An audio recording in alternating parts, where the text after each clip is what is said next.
He sees some British officers. He believes them to be Tarleton. He calls out a challenge, tears off after him, wanting to mano-a-mano duel with Tarleton. And there's this clash that happens. A handful of British cavalry officers, Washington, and one or two of his guys.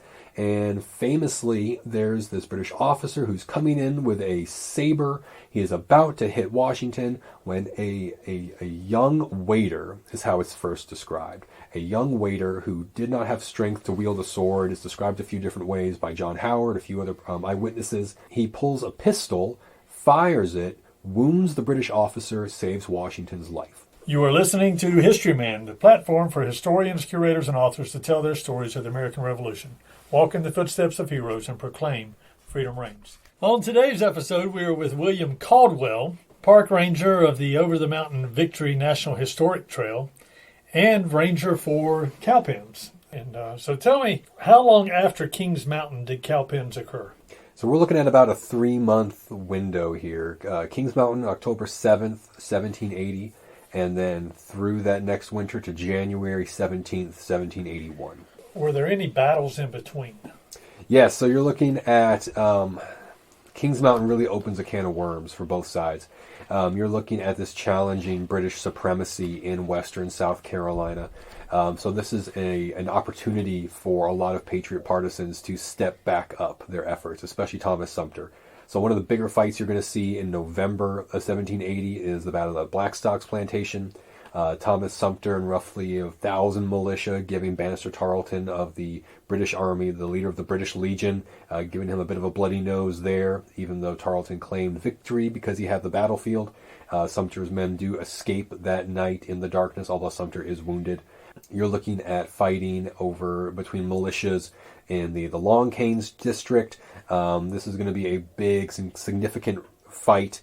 Not necessarily in numbers, but this is going to be one of those events that leads around to Andrew Pickens rejoining the fight, taking the field again. He wasn't involved directly, but it's going to be these raids by Elijah Clark's Georgia militia into that area. Is going to step up loyalist activity, trying to prevent and stop the Georgia Patriots. And in one of these raids, looking for Clark and his guys, Andrew Pickens' farm is attacked. Now, Pickens had taken the oath of neutrality back in the summer of 1780. The British had taken Charleston. They offered a clean slate, full pardon to any militia who came back in, took the oath of neutrality, said they were sorry. And Pickens put it to a vote to his men. What did they want to do? Keep up the fight as rebel partisans or take the offer? And they voted for the offer. So he followed them. He gave his word, signed his name. He would not take up arms again. All throughout the fall of 1780, you have both sides trying to court him and convince him to come back and join them, take the field. He is refusing. He gave his word. And then his home is attacked by some of this little militia raiding. And so he views his neutrality as being violated. So in his mind, giving him the permission, that clean conscience, to take back into the field. That's going to be in December. So he's going to then come back and find Daniel Morgan, American General Daniel Morgan's army, offer his services and his men. You also have battles at Hammond's Store in December of 1780, a raid by American Continental Cavalry, William Washington, and some militia against more of these Georgia loyalists this time. So a lot of swirling, smaller fights, we could call them, but they are directly connected to this big fight coming. So what were the Cowpens? Let's revisit that. They are Cowpens, Eric. They are. That is literally. It is a. People ask, what was here? Was this a significant crossroads? Was this a, was there something here that they were fighting for? No, it's literally a cow field. It is fairly open, described as open wood, part pasture with little to no growth in front. So scattered large trees, surrounded by swampy areas with cane breaks, a few creeks, these natural features that would kind of keep the cattle from wandering too far when you brought them through. It was located along a fairly well-used drover's path, a drover's road heading down towards the Spartanburg area. But it's just a well-known cow field in the middle of some swampy ground. How did Daniel Morgan get here? So Morgan, he's going to come back into the South, and something to keep in mind is that he's quit once. He's retired already. He was involved in the Revolution since the beginning. He was at Boston, he was at Quebec, he's at Saratoga, he's fighting with light infantry in Jersey and New York, Pennsylvania. But then when the new light infantry kind of brigade is formed in the Continental Army, he's being considered for that generalship. He is passed over, and it's given to Anthony Wayne instead because it was a political move. There were too many Virginia generals already. They needed somebody else, so they went with the Pennsylvanian. And Morgan says, fine, if that's how you're going to play it, I'm going home. So he retires, goes back to Winchester, Virginia. But then you have the war in the South really heats up. You have Charleston. You have General Gates is sent south by Congress to take command of this replacement Southern Army. Gates swings by Morgan's home, meets with him, and he convinces him, he gets permission to give him that general's commission, a brigadier general. And says, look, I got this for you. Come be with me, help me. And they've served together up in the Saratoga campaign. And so Morgan agrees. He puts some of his brain trust together, some of his best guys that have been with him the whole war. And they start making their way down to help the Southern Army. They miss Camden. They miss Kings Mountain. But they arrive there in October, November. And Morgan's back in the field. So his big mission at this point is he's been detached from the main Continental Army. General Nathaniel Greene is in command in the South now, replacing Gates after Gates' defeat at Camden. And Morgan's kind of mission is to have this elite force of some of the best trained Continental soldiers, guys from the Maryland and Delaware lines. He has this small force, some Virginia Continental cavalry. He has them in the western part of South Carolina, while General Greene and the other, little more than a half, of the Continental Army are going to be over to the east in what's now the area around Cheraw, South Carolina. Greene's idea here is that by splitting the army in two very distinct regions of the state, it will be easier not only to feed them, because they'd have to feed less men than if they were all combined together, but also kind of distract Cornwallis. Lord Cornwallis, from his winter quarters in Winnsboro, he's watching these two forces move around kind of his left and his right side. If he goes for Greene to the right, that leaves his left flank open to Morgan, who could attack 96. If he goes for Morgan on the left flank, that leaves his right side open for Greene to come down towards Camden. So Greene's idea is by staging these two roughly within reach, Cornwallis will kind of be frozen with indecision and buy enough time for the American army to be pieced back together, rebuilt, resupplied, reclothed. Greene is trying to build an army out of the fragments he's inherited. How did we end up at Cowpens again? So Daniel Morgan, when he's out here in South Carolina, his impact is not so much material as it is mental. He is showing the people that there is still hope, that the American cause is still alive. Here are some Continental soldiers. He's able to coordinate some of the militia actions in the area, just kind of keeping touch with all these different partisans who are now operating. Is this his headquarters? It is not. So he's actually at Grindle Shoals on the Packlet River, well-known river crossing, easy to find by all the locals. That's where he's going to be. Where is that today? Just outside Spartanburg, South Carolina. Not too far from Cowpens, actually, just south of us a while. But it's from this headquarters that he's sending out guys like William Washington and his cavalry to go attack the Loyalists at Hammond's Store. He is encouraging more patriot activity. And when the British see this movement, especially see William Washington's raids, they think Morgan might make a push on Fort 96 and capture that key western town.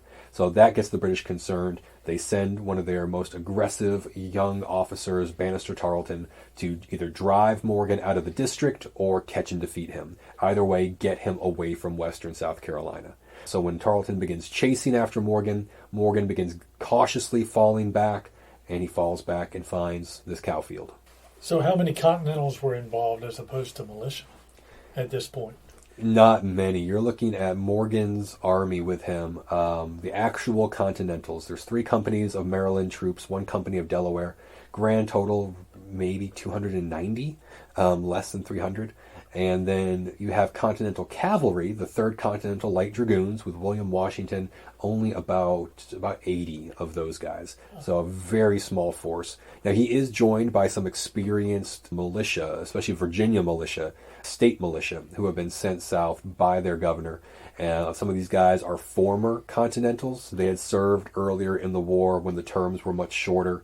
And so they have that experience, some of that training, but they are technically militia, but they are professional enough that Morgan uses them like Continentals in the coming battle. How many militia? That's the question. Morgan himself does not know. The official report that he sends to Congress after the fight, it records a grand total of 970 men under his command. That is the information that you will see at Cowpens National Battlefield on the large 1932 U.S. monument out front of the Visitor Center. But if you look at the numbers and the names, you start to notice he's leaving guys off the list. They're not there. And then you compare this to Bannister Tarleton, his memoirs after the war. At one point in the battle, he says he topped over a ridge and saw 1,000 militia. Just militia, 1,000 strong. So it's really trying to sort through the other descriptions, the other pension applications, some of the great work done by Dr. Bobby Moss about some of these participants. We believe that Morgan's army grand total may have been 1,300 militia, coming in anywhere from 16 to 1,800 strong. Some estimates go as high as 2,000 total. Just the fluid nature of the militia. They joined up the evening before the battle. They left after the battle was done that next morning. They didn't stick around really to get counted. So it's a bit of a question for how many militia. Well, while you're talking, I'm reminded of the previous episode about Kings Mountain, how you said as they came further south, that people would just come in twos and dozens and just kind of add to the ranks the closer they got to Ferguson. Right, and this is a problem that's going to plague the British when Tarleton is trying to find out what can he expect from Morgan, because Daniel Morgan, he knows the militia won't stay in camp. They are wanting to go home. He can't blame them. They are not staying. They are coming and drawing rations, and then they're just leaving again. So rather than try and control this mob of men, he just has them stay nearby and just keep in communication with him. So you have some loyalist spies come back to Tarleton and say, oh, Morgan is down the road with 800 men. That's how many they have seen in his actual camp, the Continentals, the state militia. But then other loyalist scouts know all of the other groups who are nearby, who are kind of part of Morgan's spider web. And they say, no, there's 2,000-3,000 men under Morgan. So now Tarleton doesn't know who to believe. I've got one guy saying 800, one guy saying 3,000. I don't know what to believe going into the battle. Some militiamen talk about they arrived here the morning the battle was happening and took part in the aftermath. Some guys say they got here as the battle was ending and just helped guard escort the prisoners and helped with the wounded. You've got some militia, one guy in particular, he was just coming by himself and walked up on a camp in the night, was mistaken for a loyalist and shot and killed. And so his family is actually going to file a pension application for him, saying he was there trying to help and he was killed by his own guys. So a lot of different stories about the militia numbers being very fluid. I would think the British numbers, at least through the reports, would probably be a little more spot on. How many did they bring to the fight? So a little more spot on. The question then becomes who do you consider? Because you have around 11 to 1,200 is the numbers under Bannister Tarleton. This is debating if you count about 100 to 150 men left behind as a baggage guard. About a mile and a half down the road, there were at least 35 supply wagons traveling with Tarleton's army. This also depends if you count 50 scouts and spies that Tarleton had as his kind of information network that were not involved in the fight, but they were in the rear with his army, took part in some of the aftermath and being pursued, but they weren't in the fight itself. So roughly 11 to 1,200. So you talked about Blackstocks earlier. Blackstocks being where Thomas Sumter at the end of the battle, he was shot and incapacitated or laid up, and he was out of the fight for a few months. He certainly didn't make it to this fight, but some of his men did, correct? And that's one of the interesting things. Again, not only are militia fluid as far as coming and going, but who they serve under. It's interesting, some of the officers that you will see listed as serving under James Williams, Edward Lacey, William Hill, some of these groups are now serving under other officers by this point. Sumter, like you said, he's still recovering from being shot through the shoulders at Blackstocks. There's a few times that Morgan tries to coordinate with Sumter's men directly, sending out officers to gather supplies and men, and they meet with failure, huge failure. One officer in particular, Morgan sends out, and he comes back with nothing, no men, no food, nothing. And Morgan asks him, what happened? Where is my help? And the officer has to report to Morgan that Sumter is telling all of his subordinates to not assist Morgan unless Sumter tells him to, unless it is coming from Sumter. Sumter's getting very territorial because he feels he's being passed over, that Morgan is this new hotshot general down here trying to command things and take over when Sumter has been the one with a general's commission in the South Carolina militia. He's been the one holding the line for so long, and rather than these guys coming down and helping him, they're coming down and calling the shots, and he's supposed to just fall into line under them. He's not having it. So not a lot of cooperation from Sumter directly, but a lot of the militia who are close enough to the border area, to Andrew Pickens's jurisdiction, they're coming up here under Pickens. Colonels Roebuck, Brandon, John Thomas Jr., Joseph Hayes. So some really big militia leading figures who were at Kings Mountain under Williams. They're going to be here now under Pickens. I'm going to go down a rabbit hole right quick, and you've kind of spurred this in the back of my mind. What's your viewpoint on Sumter? You said territorial. He feels like he's being passed over, that sort of thing. Is that a fair assessment of what was going on, or do you think he was on the up and up? What's your viewpoint of Sumter?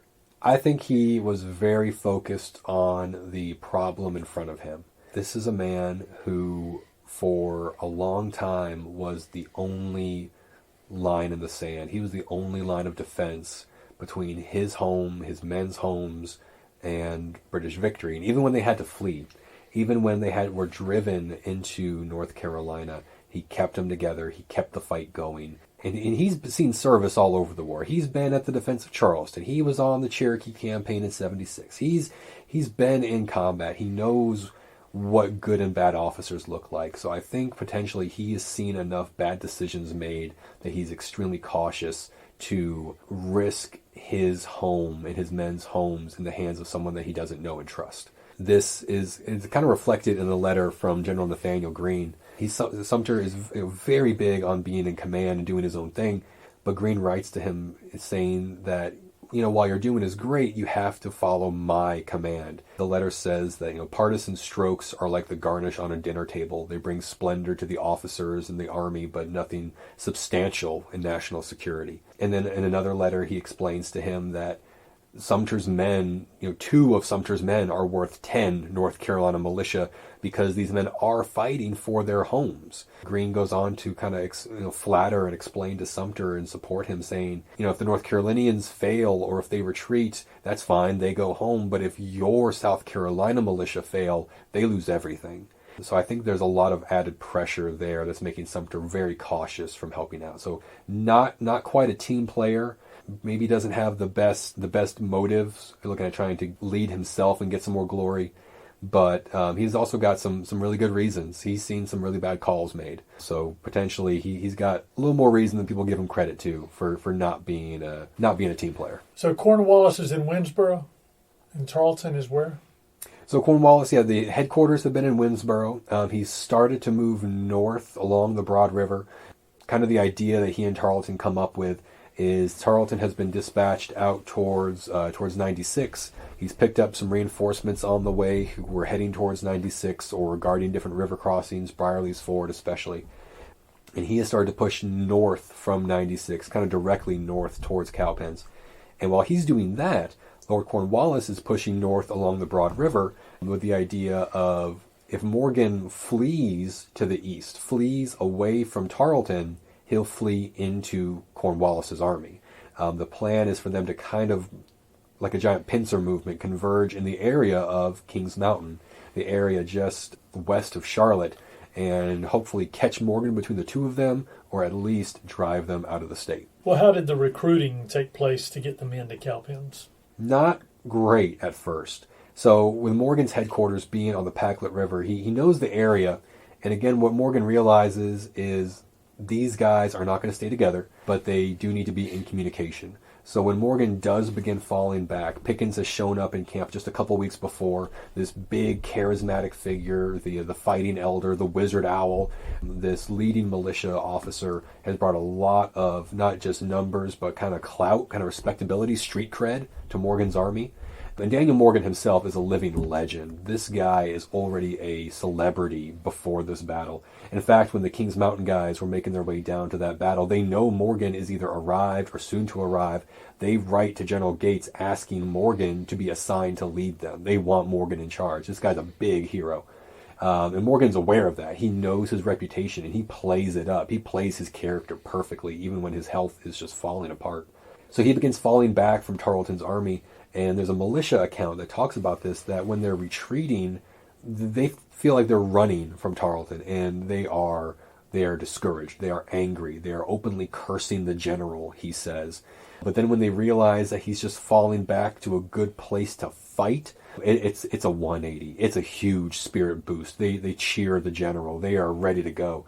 So when the news goes out that we are not on the run again, like they've seen all the past year, they're just going to a better spot to fight, word spreads like wildfire. So you have messengers, couriers, all these local patriot groups that were in the area but not quite with Morgan's army. They get word. Pickens's guys spread the word, and they pour into Morgan's campsite there at the Cowpen the night before the battle. So whose idea was it to fight? Was it Morgan's? No. Or was it Pickens?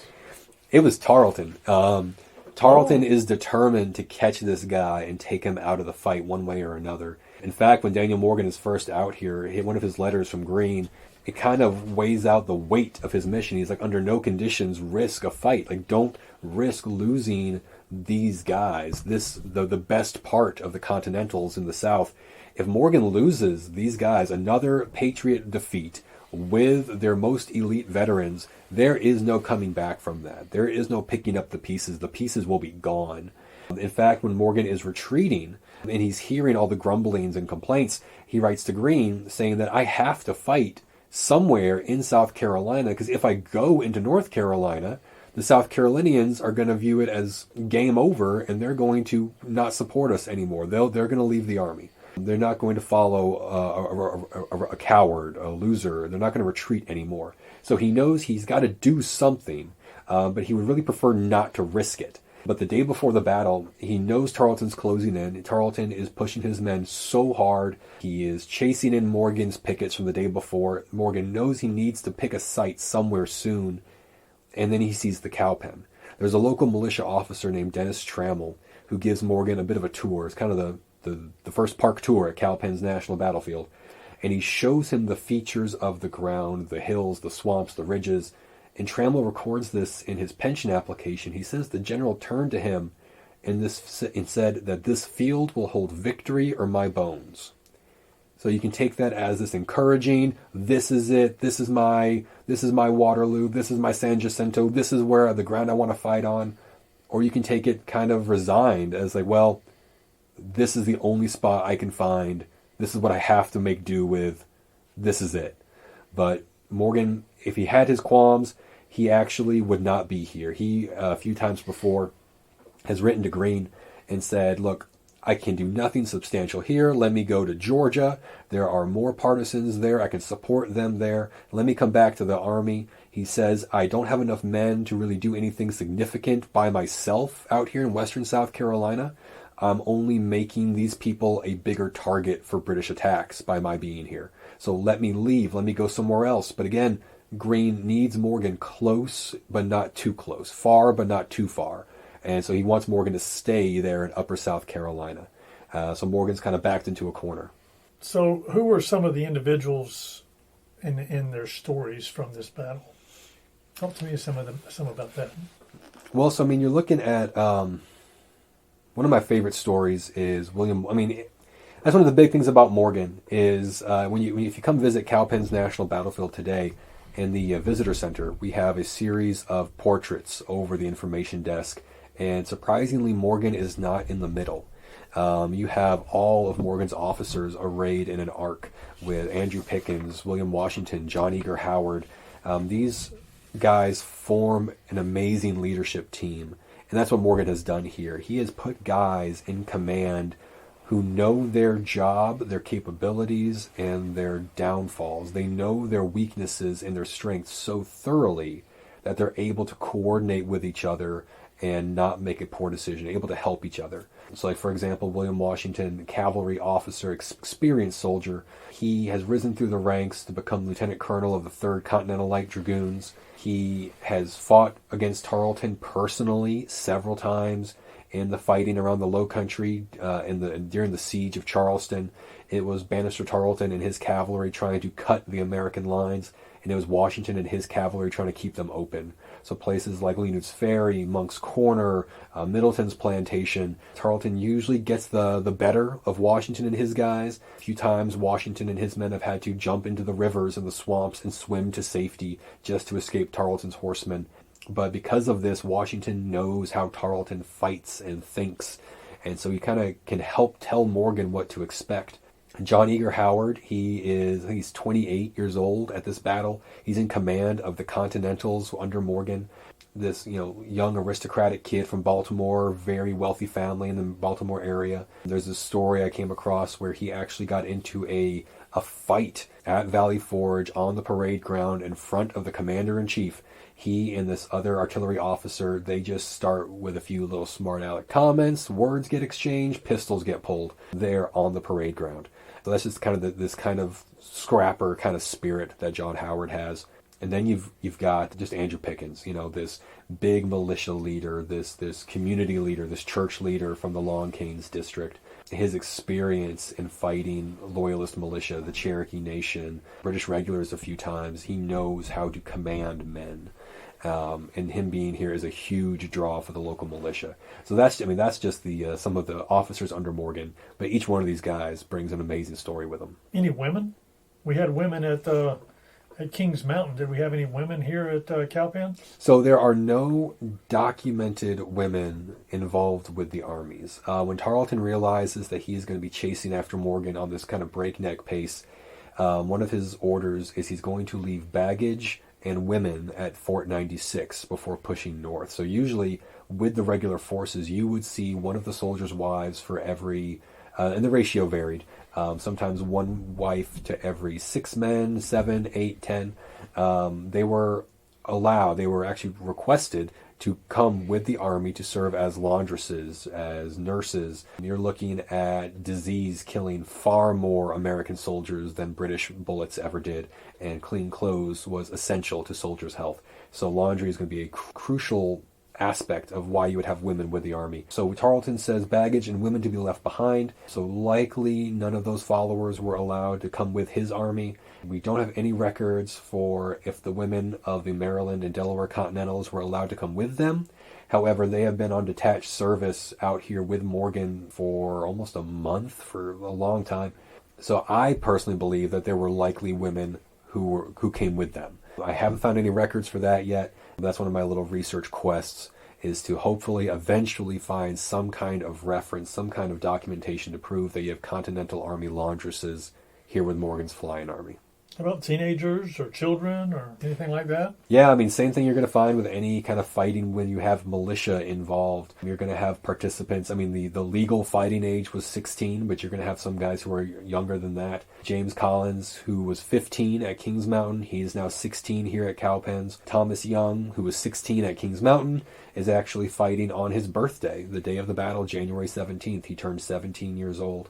So he's going to be out here fighting. And because these guys were so young at the time of the fight, when you do have the pension application acts go out, the kind of the big open door policies by Congress in 1823, they are young enough to still remember a lot of the details. So they give some of the best described pictures of how this fight happened. Well, and that leads us to Native Americans and African Americans and any other group that might be out there. Yeah, so it's interesting. The only documented Native American participant in this battle, his name is Thomas Tyack. He's a Piscataway from the Maryland coastal area. He's actually with the British Legion. He is with the infantry who are serving under Tarleton, the green-jacketed American loyalists. But he's a former Continental. So he is one of these great stories we have of a Continental soldier who had joined the Maryland line, served as a musician. He had been captured at, I want to say it was the Battle of Camden, where he is captured. And then he's given the offer, stay in British prison ships or join the British Legion. And he joined. He's with the British infantry at the Battle of Cowpens. He is captured by his old unit and is allowed to rejoin them and serve alongside them the rest of the war. So he is not only a great story by Native American participants, but also this situation that some of these guys were in. Do I want to join the British Legion, join these provincial regiments, or stay in a British prison ship? As far as the African American participants, there's several that are recorded. There's a few that are more myth than truth. But one of the known documented men was Dick Pickens, enslaved to Andrew Pickens, who was famously said to have assisted Andrew Pickens throughout the entire war.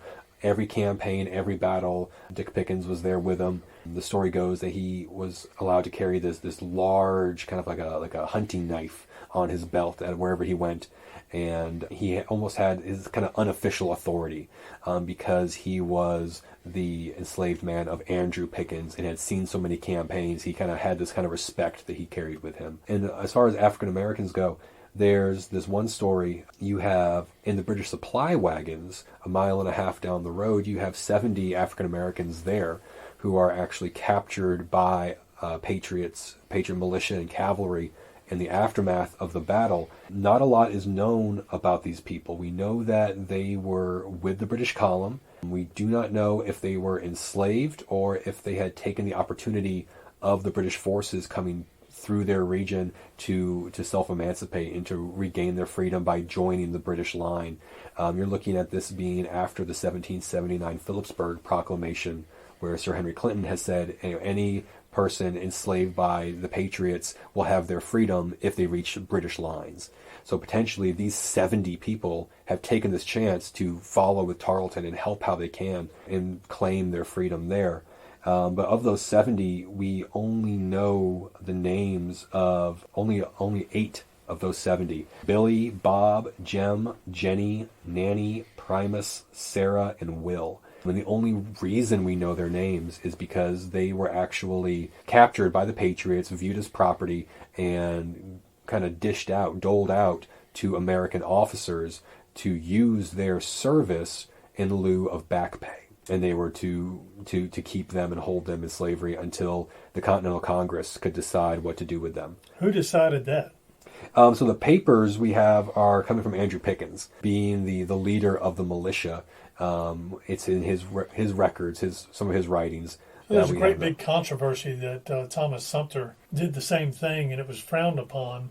But we have Andrew Pickens doing the same thing. Well, that's where you get those hairs being split. Pickens was saying here, until we know what to do, until we can sort this out, go ahead and take these people and use their service as payment until we figure it out. That's why they made such a big deal about the records, is so that they could then follow back up with them later. Primus was there was a Primus at Kings Mountain too. Yeah, but it's one of those names that it was likely an enslaved name. It wasn't his actual name. Okay. It's going to be one of these names. You see, not the same guy though. Probably not. You see a lot of things like Scipio, Primus, Caesar, things that kind of harken back to antiquity, Greco-Roman influences. That you see these enslaved men, especially, being given these names by their enslavers. Not terribly imaginative. So you see a lot of repetition. So one of the most famous African-American heroes in this story is actually William Washington's body servant, yes? So that's one of those ones that's more myth than reality. Okay. There was a recent study done, because, what you're looking at, there are several accounts that talk about this scene at the end of the Battle of Cowpens.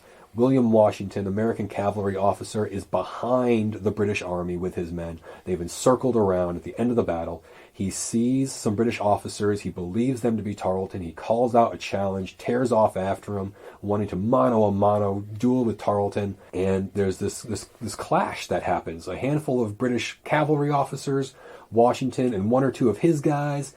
And famously, there's this British officer who's coming in with a saber. He is about to hit Washington when a young waiter, is how it's first described. A young waiter who did not have strength to wield a sword is described a few different ways by John Howard, a few other eyewitnesses. He pulls a pistol, fires it, wounds the British officer, saves Washington's life. They don't mention his race anywhere. What you have is descriptions as being a waiter, a bugler, a servant, things like that. So in the 1840s and 50s, when you have William Rainey paints this famous scene, he paints this picture of these cavalry clashing through an 1840s South Carolina perspective. You're hearing these descriptions of a young boy, servant, waiter. Okay, he's likely going to be an enslaved African American boy. So that's how he paints him. But more of the research has said no, his probably was a white bugler, a trumpeter that was on Washington's staff. That's why he doesn't have a sword. That's why he just has his pistol instead. That's why he's right there by Washington's side so he can relay these commands. We believe his name to be William Collins. So that's only just really been confirmed over the last couple years. I'm kind of digging more into those primary sources, those eyewitnesses who don't think to mention it, but just the way they describe them in different ways, comparing that to different service records of the 3rd Continental Light Dragoons. The most likely person who that was William Collins, a white bugler. Well, now, that's interesting. It is. It's one of those great stories of public history because and how it changes over the years. The iconic painting of Cowpens is the black manservant pulling a pistol on the British Dragoon to save Washington. Isn't that interesting? And that's one of the big problems that you look at when you have sources, either visual or written descriptions from the 19th century, is you often will run into these times where they're trying to use stories of the faithful, loyal, enslaved man to kind of highlight this narrative of, well, you see how attached they were to their enslaver, you see how loyal they were. It's like, this is not, this is coming from a slave economy, a slave system. It's like, well, let's look back at the actual eyewitness documents. That's not quite what was happening. So it's a very interesting study in public history. It's my favorite thing to talk about with college level That's public an interesting history twist. courses. I mean, it really is. Yeah. And it's funny because you have that story, and on the other hand, you have Bannister Tarleton, whose whole family comes from a major slave trade, slaving family in Liverpool. There was even a slave ship called the Tarleton that his family owned. But yeah, there's a lot of interesting little ways to follow that. Wow. What are some events that are happening here at the park? Like we've talked about, we've got a great battlefield trail at Cowpens National Battlefield. You can walk through the field, interpretive signs explain the battle. And then the January 17th battle is always commemorated on the weekend closest. So you can find out more about that, www.nps.gov/COWP. And you can find a list of events on there. We're also on social media, things like Facebook and Instagram. There's all kinds of events here throughout the year as well. Well, thank you so much, William. Of course. Appreciate it.